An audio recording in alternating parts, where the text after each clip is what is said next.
Ukraine युद्ध को लेकर 24 घंटे के अंदर ही एक बड़ा उलटफेर हो गया है। जेलेंस्की ने रूस के बाद अपना सबसे बड़ा दुश्मन डोनाल्ड ट्रंप को बना लिया है और इसका नतीजा यह सामने आया कि ट्रंप ने अपने जिस प्रतिनिधि को यूक्रेन भेजा, अब उसने जेलेंस्की के साथ ही प्रेस कॉन्फ्रेंस करने से साफ साफ मना कर दिया। ट्रंप ने जेलेंस्की को मामूली कॉमेडियन आखिर क्यों कहा, इस बात से तो खुद पुतिन भी बहुत हैरान है।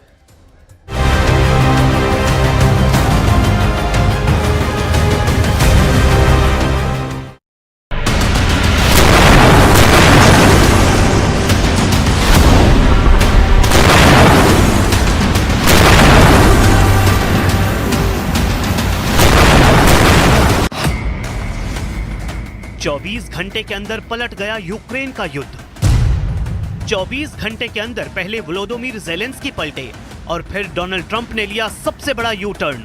दोनों ने मारी ऐसी पलटी कि चौंक गई दुनिया। 24 घंटे के अंदर पुतिन से लड़ने के बजाय अब अमेरिका से लड़ने लगा यूक्रेन।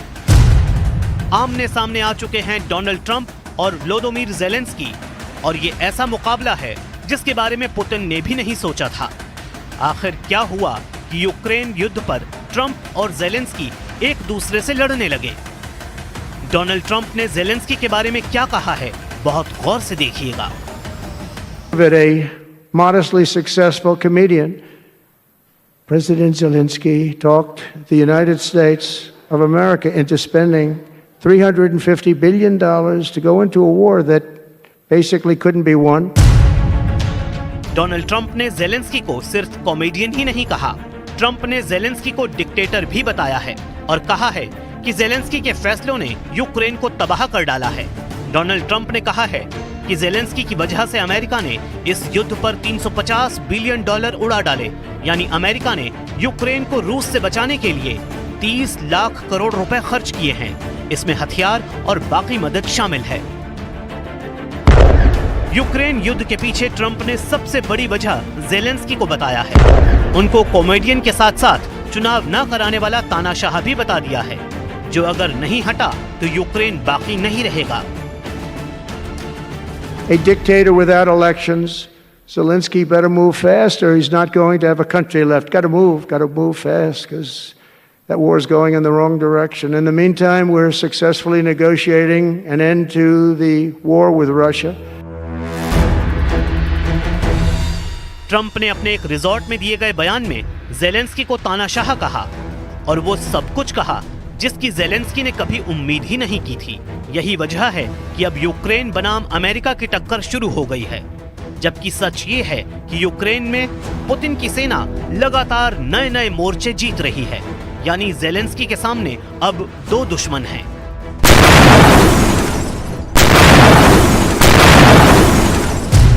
जेलेंस्की को अब पुतिन से भी लड़ना है, यानी दुश्मन नंबर 1, और जेलेंस्की को डोनाल्ड ट्रंप से भी लड़ना होगा, जो उनके दुश्मन नंबर 2 की तरह देखे जा रहे हैं।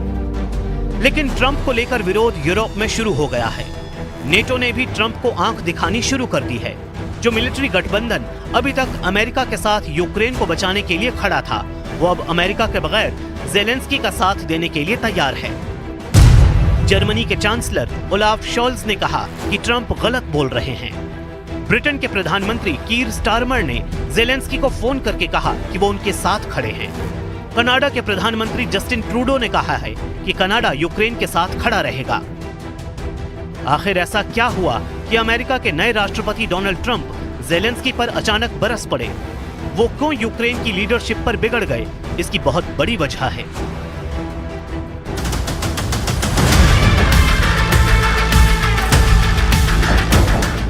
लेकिन वो समझने से पहले देखिए, यूक्रेन की राजधानी कीव पर जब पुतिन ने हमला किया तो कैसे जेलेंस्की का एयर डिफेंस सिस्टम एक्टिव हुआ। ये वीडियो कुछ इजराइल के आयरन डोम की याद दिला रहा है, जिसने हमास और हिजबुल्लाह के सैकड़ों रॉकेट्स पर ऐसे ही आसमान में ब्रेक लगाई और इजराइल को बहुत हद तक बचा कर रखा। इस वक्त यूक्रेन ही नहीं बल्कि पूरे यूरोप का आसमान एक नए खौफ से जूझ रहा है। डेनमार्क ने भी अपना रक्षा बजट $7 अरब बढ़ाने का फैसला किया है। ऐसा इसलिए क्योंकि ट्रंप पर यूरोप का भरोसा खत्म हो चुका है। इसका सबूत है ये वीडियो जिसने जेलेंस्की के साथ पूरे यूरोप को बहुत ज्यादा डरा दिया है। ये म्यूनिख सिक्योरिटी कॉन्फ्रेंस का वीडियो है, जिसमें कॉन्फ्रेंस के अध्यक्ष यूक्रेन का जिक्र करते करते रोने लगे। Let me conclude, and this becomes difficult.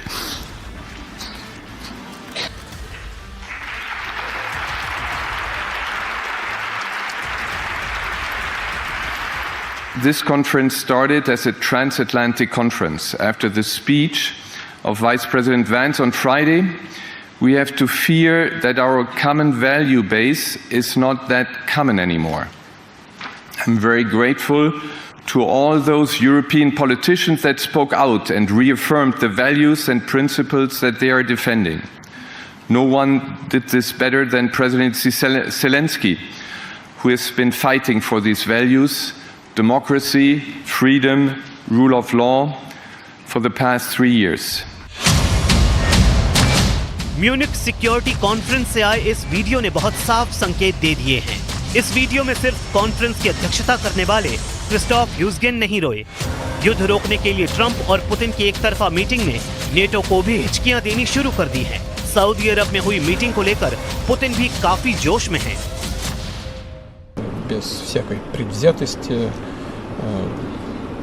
без всяких осуждений того, что было сделано в прошлом. Во всяком случае, в двухсторонних контактах этого ничего не было, но настроены на совместную работу, открытые для совместной работы. Putin बता रहे हैं, अमेरिका अब बदल चुका है और बातचीत के नतीजों को लेकर पुतिन के इसी आत्मविश्वास ने यूरोप के 3 देशों की आंखों में आंसू वाले हालात पैदा कर दिए हैं। ऐसा इसलिए क्योंकि ट्रंप इस वक्त पुतिन के पाले में खड़े नजर आ रहे हैं, जबकि यूरोप को खतरा है कि यूक्रेन के बाद पुतिन का गुस्सा पूरे यूरोप पर बरसेगा और अब उनकी बारी आ चुकी है, जिससे बचना बहुत मुश्किल नजर आ रहा है।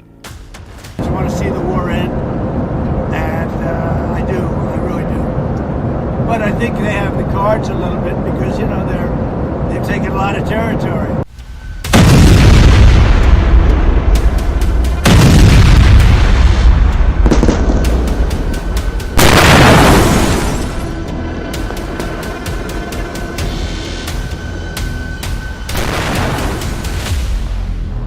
रूस का कब्जा बहुत गहराई तक हो चुका है।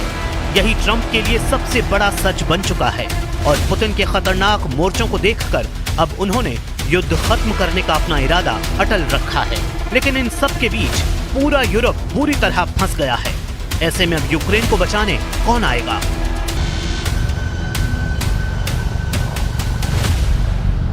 नेटो ने अपनी पूरी तैयारी रखी हुई है। ये स्टेडफास्ट डार्ट युद्धाभ्यास की तस्वीरें हैं। ग्रीस में नेटो की फौज बता रही है कि चाहे रूस हो या फिर कोई और दुश्मन, वो लड़ने के लिए तैयार है। ये युद्धाभ्यास बुल्गारिया और रोमानिया में भी हुआ है। 9 देशों से 10,000 से ज्यादा सैनिक इसमें शामिल हुए हैं। चौंकाने वाली बात है कि इसमें अमेरिका की सेना ने हिस्सा नहीं लिया। As we soon approach the anniversary of Russia's brutal invasion of Ukraine, we see today a revitalized and refocused NATO, training together in multiple nations to deter conflict and demonstrate our resolution. सवाल है कि NATO America के बिना कैसे लड़ेगा? क्या ये इसकी तैयारी हो रही है? क्योंकि ट्रंप तो अब जेलेंस्की को बचाने के मूड में बिल्कुल नहीं। वो इसलिए क्योंकि जेलेंस्की और ट्रंप की टक्कर अब दुश्मनी में बदलती हुई नजर आ रही है। दोनों में तकरार कैसे शुरू हुई, वो भी बहुत ध्यान से समझिए। जेलेंस्की ने डोनाल्ड ट्रंप को लेकर कहा कि वो फेक न्यूज से घिरे हुए हैं, गलत फहमी से जी रहे हैं। ऐसा उन्होंने ट्रंप को जवाब में कहा क्योंकि ट्रंप ने जेलेंस्की को लेकर दावा किया था कि यूक्रेन में जेलेंस्की की अप्रूवल रेटिंग गिरकर सिर्फ 4% रह गई है और अब वो यूक्रेन में भी पॉपुलर नहीं रहे। Раз вже говоримо про 4%, ми бачили цю дезінформацію, ми розуміємо, що вона йде від Росії, ми розуміємо це і у нас є докази, що ці цифри вони обговорюються між Америкою і Росією.